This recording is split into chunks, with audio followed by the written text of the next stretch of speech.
हमारे मन में गंदे विचार क्यों आते हैं? हमारे नहीं चाहते पर फिर भी हमारे मन में गंदे विचार आते रहते हैं। लेकिन क्यों मन ही हमारा सबसे बड़ा दोस्त है और मन ही हमारा सबसे बड़ा शत्रु है?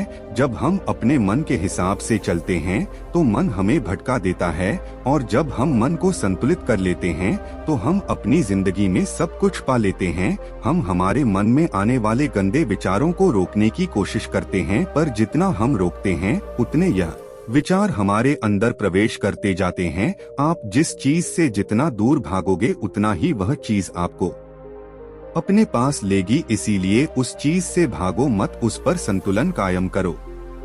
एक बार एक युवक गौतम बुद्ध के पास आया और गौतम बुद्ध से बोला कि हे बुद्ध, मेरे मन में इतने गंदे विचार क्यों आते हैं? मैं नहीं चाहता कि मेरे मन में गंदे विचार आए, पर मेरे मन में हमेशा कामवासना के विचार चलते रहते हैं और मैं इनके के बारे में सोच सोच कर बहुत परेशान हूँ। मेरी ऊर्जा और समय यह सब सोचने में ही नष्ट हो जाती है, और इन सब विचारों की वजह से मैं कभी भी शांत नहीं रह पाता और मैं हमेशा ही स्त्रियों को देखकर मोहित हो जाता हूँ। अपने आप को रोक ही नहीं पाता। बुद्ध मुस्कुराए और उन्होंने उस युवक से पूछा, क्या तुम हे पता है यह काम वासना होती क्या है? फिर लड़के ने उत्तर दिया और कहा, बुद्ध, में यह तो नहीं जानता कि काम वासना होती क्या है, पर हाँ, ये जो भी है बहुत बुरी चीज है। फिर बुद्ध ने उस युवक से कहा कि सबसे पहले तो तुम्हें यह समझना है कि प्राकृतिक रूप से जो भी चीज हमारे अंदर है वह बुरी नहीं है।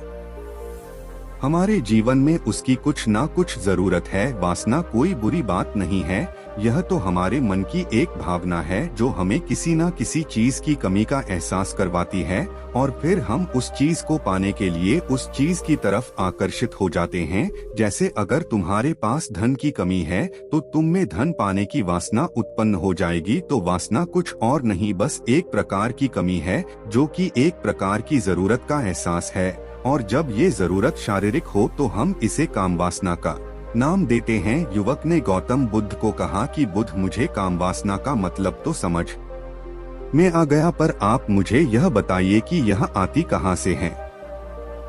यह गौतम बुद्ध ने कहा कि काम वासना कहीं से आती नहीं है, यह तो हमारे अंदर ही होती है, और इसका होना तो जरूरी भी है, तभी तो मानव जाति का विस्तार होगा। युवक ने कहा, जब यह हमारे अंदर ही है और जरूरी भी है तो फिर लोग इसे गलत क्यों बोलते हैं? बुद्ध ने कहा कि यही तो समस्या है, लोगों ने काम वासना को गलत तरीके से सोच लिया है, इसे छिपाने की दबाने की कोशिश करते हैं। काम वासना गलत नहीं है, बल्कि काम वासना का गलत तरीके से प्रयोग करना गलत बात है। लोग जिससे प्रेम करते हैं बस उसी के लिए जीने लग जाते हैं, उसे पाना ही अपना लक्ष्य बना लेते हैं और उसी के बारे में हमेशा सोचते रहते हैं, पर यह सब गलत है। बुद्ध ने लड़के से कहा, क्या तुम्हें पता है जानवरों में भी कम वासना होती है?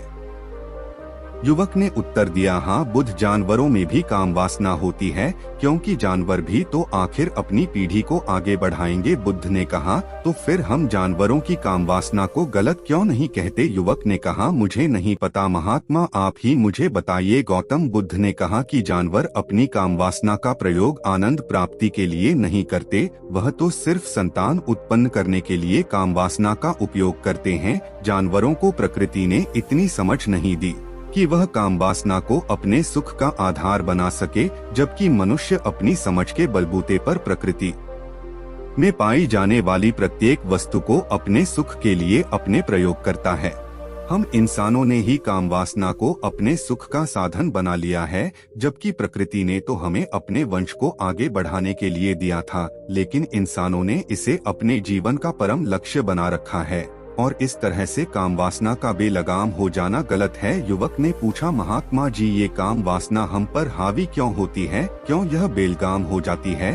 तब गौतम बुद्ध ने कहा कि सुनो, अब जो मैं तुम्हें बताऊंगा उसे तुम ध्यान पूर्वक सुनना। काम वासना का सारा खेल तुम्हें समझ में आ जाएगा, तुम्हें तुम्हारे सारे सवालों का जवाब मिल जाएगा, बस तुम्हें ध्यान से सुनकर समझना है। फिर गौतम बुद्ध युवक को बताना शुरू करते हैं। एक बार की बात है, एक आश्रम में गुरु और उनके शिष्य रहा करते थे, जिससे वे रोजाना आश्रम के बाहर स्थित गांव में दीक्षा लेने के लिए जाते थे। उस आश्रम का एक शिष्य जिस गांव में भिक्षा लेने जाता था, उस रास्ते में एक नदी थी। शिष्य रोज उसी रास्ते से भिक्षा लेने जाता था।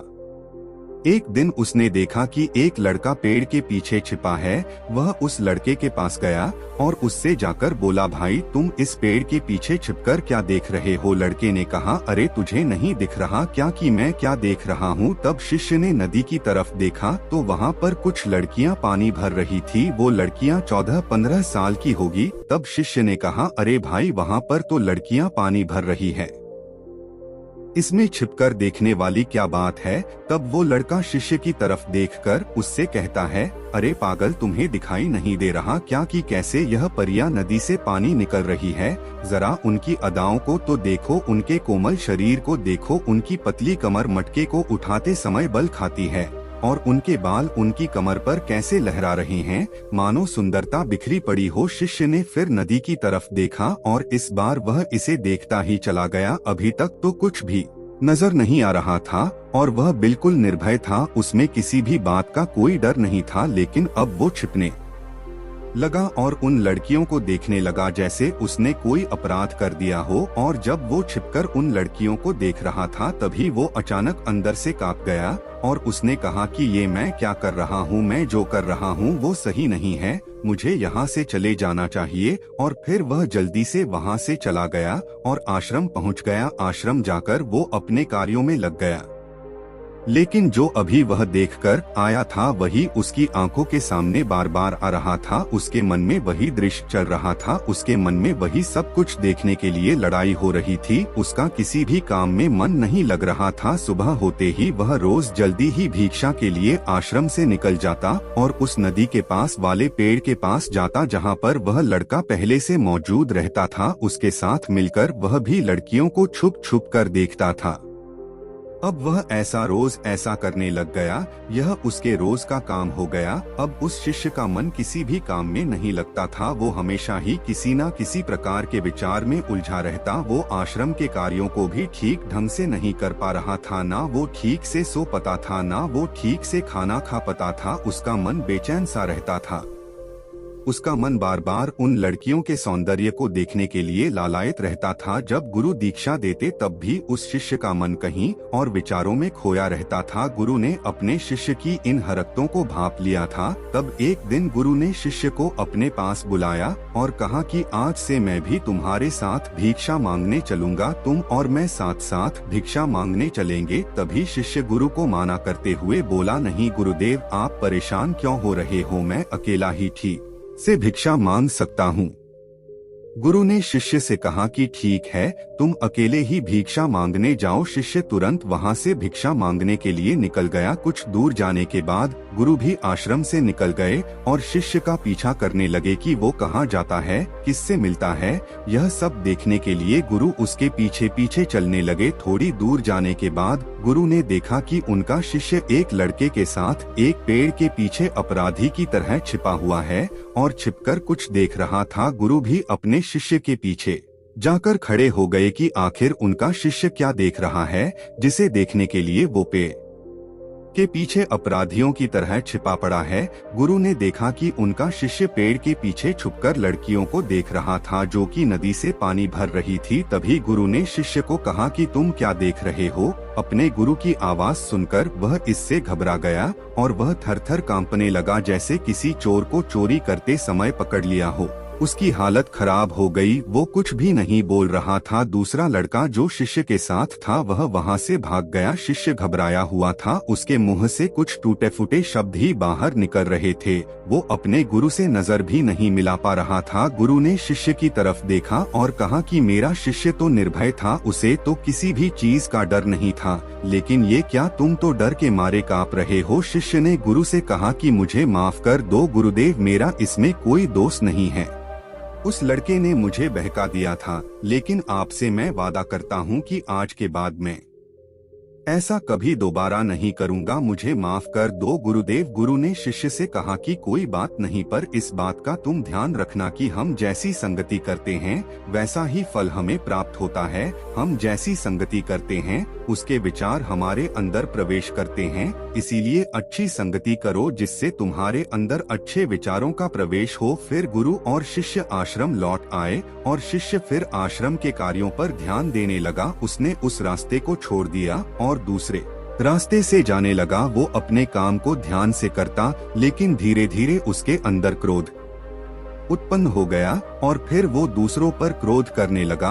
और अब वो सही समय पर भोजन भी नहीं करता था, वो भोजन भी बहुत कम खाता था। एक रात गुरु शिष्य के पास आए और उसे बोले कि अब तक तुमने कितनी बार अपना वादा तोड़ दिया। यह सुनकर शिष्य अपने गुरु के चरणों में गिर गया और रोने लगा। रोते रोते ही उसने गुरु से कहा कि गुरुदेव, मैं कई बार अपना वादा तोड़ चुका हूँ, फिर वादा कर लेता हूँ, लेकिन हर बार मैं वादा तोड़ देता हूँ। मेरा मन मेरे नियंत्रण में है ही नहीं। मैं बहुत कोशिश करता हूँ कि मैं अपने मन से सारे बुरे विचारों को निकल दूँ, लेकिन मैं चाहकर भी ऐसा नहीं कर पा रहा हूँ। फिर गुरु ने शिष्य को कहा कि चलो मेरे साथ। गुरु शिष्य को आश्रम के बगीचे में लेकर गए और किसी से कहा कि देखो, यहाँ पर नदी का पानी इन पौधों तक आ रहा है और यह पानी एक निरंतर भाव से आ रहा है। क्या तुम इस पानी के बहाव को रोक सकते हो? शिष्य ने कहा कि हाँ गुरुदेव, मैं इस बहाव को रोक सकता हूँ। फिर शिष्य ने मिट्टी उठाकर उस नाली में डाल दी। वो पानी थोड़ी देर के लिए रुक गया